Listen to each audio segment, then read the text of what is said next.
నమస్కారం, నేను మీ జీవిత. రాష్ట్రపతి ద్రౌపది ముర్ముతో ప్రధాని మోదీ భేటీ అయ్యారు. భారత వాయుదళం జరిపిన ఆపరేషన్ సింధూర్ వివరాలను ముర్ముకు మోదీ వివరించారు.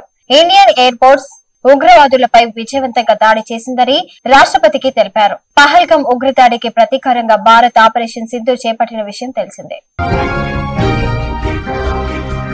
నాగర్ కర్నూలు జిల్లాలోని కేజీబీవీలకు ఆదరణ పెరుగుతుందని కేజీబీవీ జిల్లా పర్యవేక్షణ అధికారి శోభారాణి పేర్కొన్నారు. నైపుణ్యమైన విద్య, భోజనం, వైద్యం తదితర సౌకర్యాలు కల్పిస్తామని తెలిపారు. ప్రభుత్వం కల్పిస్తున్న అవకాశాలను విద్యార్థులు సద్వినియోగం చేసుకోవాలని పిలుపునిచ్చారు. భారత్ వైపు చూస్తే మామూలుగా ఉండదని మహబూబ్ నగర్ ఎంపీ డీకే అరుణ్ అన్నారు. పాకిస్తాన్ పై భారత సైన్యం చేపట్టిన ఆపరేషన్ సింధూర్ పై ఎంపీ స్పందించారు. పాకిస్తాన్ ఉగ్రవాద శిబిరాలపై విజయవంతంగా దాడులు నిర్వహించిన భారత ఆర్మీకి సెల్యూట్ అని అన్నారు. ఉగ్రవాద శిబిరాలను పూర్తిగా తుడిచిపెట్టే శక్తి భారత ఆర్మీకి ఉందన్నారు. ప్రైవేట్ బస్సులకు ఇన్సూరెన్స్ పక్కగా ఉండాలని నాగర్ కర్నూలు జిల్లా అడిషనల్ ఎస్పీ రామేశ్వర్ సూచించారు.